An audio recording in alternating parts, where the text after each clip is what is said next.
You know, Lloyd, just when I think you couldn't possibly be any dumber, you go and do something like this. And totally redeem yourself! We're halfway through the LCS summer split and teams are firmly settled into one of two categories, the haves and the have-nots. For the haves, the question is, which ones are going to emerge victorious and earn a spot at Worlds? For the have-nots, the question is really, why are they even still here? Thanks to denial, I'm immortal. Oh god, it's painful to talk about this team. Alright, let's just start. Yeah, they put up a decent fight against CLG, but let's be honest, are we expecting this team to do any...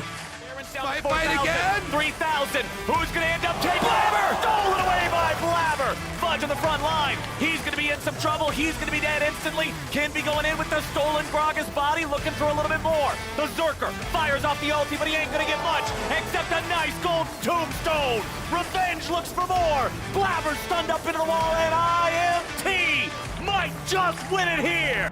They won. They won a game. Immortals has actually won a game of League of Legends. Sure, it took 41 minutes, but oh my god, I'm stunned. Go ahead and take your victory lap, Immortals. You've earned it for this week. So this is the week. This is the week that TSM decided to blow it all up. Huni has left this forgotten world of playing to go on to his next career as either an analyst or a coach. It sucks that he never got to live up to his full potential as a dominant top laner, which he was back on Fnatic in the early Immortals days. He was a hell of a player, and it's a shame that his twilight years got wasted on TSM and Clutch Gaming. In the bot lane, the gruesome twosome of Mia and Tactical were both sent off to the Shadow Realm, replaced by Instinct and the newly acquired Chime. Soul went into the top lane, and TSM kept Maple in the mid lane to keep collecting them checks, and Spica in the jungle to count down the days until he could be free of this wretched organization. Game 1 went as expected, a hearty drubbing at the hands of hated rival Cloud9 in which Soul got absolutely Goomba stomped by Fudge. Instinct maybe was better than expected, but Chime also looked pretty rough and the team didn't gel. But then against FlyQuest, something incredible happened. They started to look good. Soul was making play after play on Gnar, Spica was playing on God mode as usual, but Instinct was popping off. He had a pentakill in his second game as a pro, recalling memories of Wild Turtle. They didn't just beat FlyQuest, they stomped them, picking up only their third win of the season.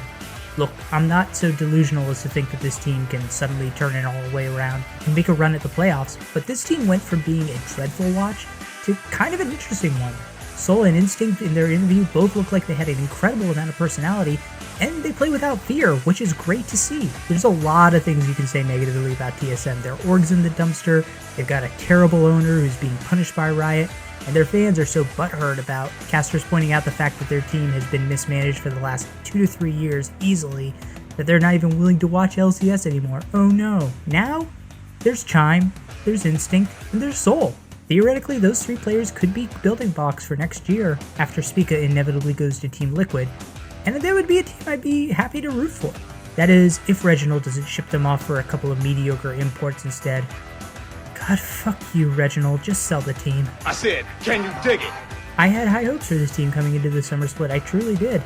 I thought with their pieces, River, Blue, and Neo, and Biofrost, I thought they had not a great team, but at least a solid one that could be easily competitive for the playoffs and maybe challenge for a top 3 spot if things went right. But after this loss to Golden Guardians last weekend, it's time to face facts. Dignitas is done, and to their credit, they seem to have recognized that too, as they are bringing up Spawn to replace Neo. For a team that's been so iconic as part of the LCS's history, it's kind of odd to see the state that they are in right now. They're just there. They're the ultimate treading water team. They just exist. They don't really have any young promising prospects. They don't really have an identity. I really hope this offseason Dignitas takes a step back and reinvents themselves around the brand that they originally had in the LCS. A bunch of comely, kind of fuck-ups who enjoy playing together and goofing around. I think that's their sweet spot. Build more around the players than trying to fancy yourself as competitive against the big boys. For right now though, they're just the Texas Rangers of the LCS. I find your lack of faith disturbing. I told you that 3-0 start was a false mirage. They got that one miraculous victory over Evil Geniuses and then proceeded to feast off the bottom feeders of the LCS. They've not beaten a single team other than EG that has a winning record in the first round robin. This weekend was just more to the same. They got to feast on an easy Immortals team, and then they got dicked over by 100 Thieves. Contracts has fallen back into his bad habit of inting, while Dokla and Palafox have turned back into pumpkins. Uber and Poom is really the only card that they have up their sleeves, and even they're beginning to falter a bit. It's not all doom and gloom for CLG, they're still playing eons better than most people predicted. They're going to make the playoffs, which is depressingly a huge accomplishment for their team, but their ceiling is firmly a semi-final team at best. I love gold! The one thing you can say about Golden Guardians is that they're experimental. The Seraphine bot lane, the Kog'Maw Lulu bot lane, the willingness to play Irelia. I applaud Golden Guardians for thinking outside the box and not willing to just go into a game playing heads up. They did that against Team Liquid and they basically got bodied until they managed to claw their way back and make it kind of interesting. The draft against Dignitas though, that was just a masterclass in flexing. I mean, Sejuani support, love to see it. That was classic Ole stuff. Like CLG, I don't think that this team is really destined to go deep in the playoffs, but you know what? They're going to be more interesting to watch than CLG in my opinion. Not to say that they're better, just more interesting. And I'm also happy that I was proven wrong about 6A. The guy is looking great so far. I believe I can fly. How the fuck do you make sense, FlyQuest? You almost perfect gamed 100 Thieves on Saturday, and then you got almost perfect gamed by TSM on Sunday. Explain the logic. Explain how your top and jungler can have the same picks, yet look like two completely different players just one day apart. Is Afromu still carrying that CLG energy years later? I hope that that game against TSM was an outlier, because it frankly looked like they were playing with their brains completely turned off. And for the young players like Philip and Tukoi, I hope this is a good lesson. Don't underestimate any opponent, even one as pathetic as TSM. Just be grateful that you weren't the biggest fuck up this weekend, so my laughter is reserved for another. But if it was any other week, trust me, you'd be getting shit on.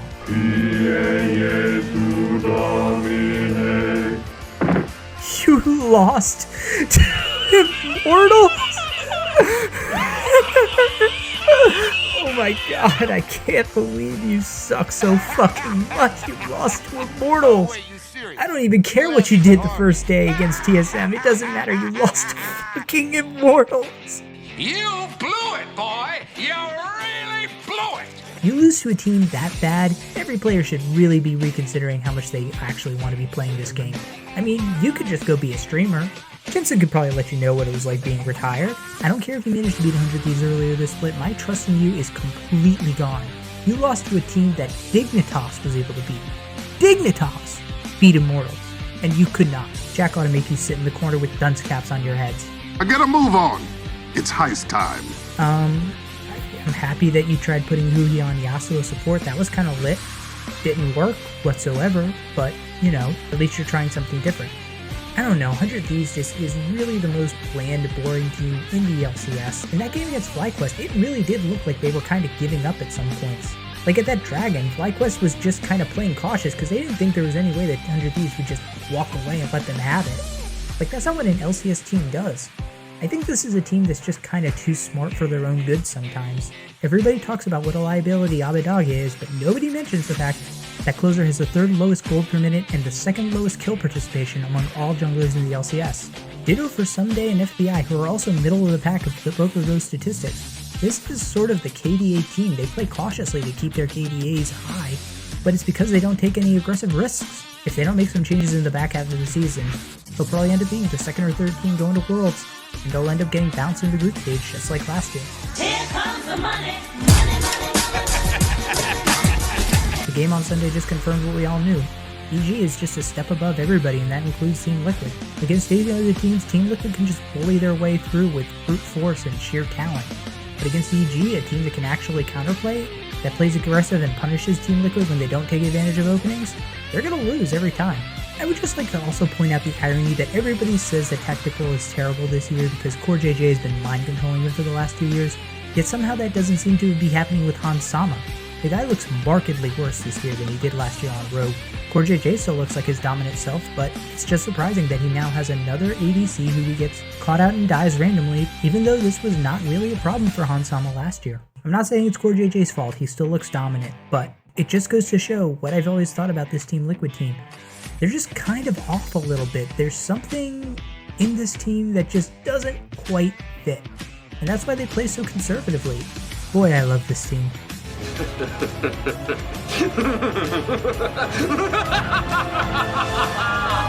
I love this team even more than Reginald loved yelling at employees. The thing that makes Evil Geniuses so different from dominant teams of years past like Cloud9 and Team Liquid is that they're fun. Not just on the rift, but the players themselves are so lifelike and full of personality. They meme, they joke, they jab. They're calling out their opponents on Twitter. They're not afraid, which is why I am very hopeful that they will do well at Worlds. After years of being convinced that NA teams have absolutely no shot against the Eastern teams, we need a group of young ragtag upstarts to come in and just say, fuck all of that, we'll go for it anyway. And this team just plays together with such coordination and such confidence that I think they can do that. Do I think that they're getting out of groups? Do I think that they're going to make World Finals or win Worlds? I don't know, maybe not. But they're going to be interesting to watch, and I think they're going to give some Eastern teams a run for their money, which is more than I could say for most other teams in the years past. Here's hoping they maintain this form through the second round robin and into playoffs, because I really hope EG ends up being the #1 seed out of North America.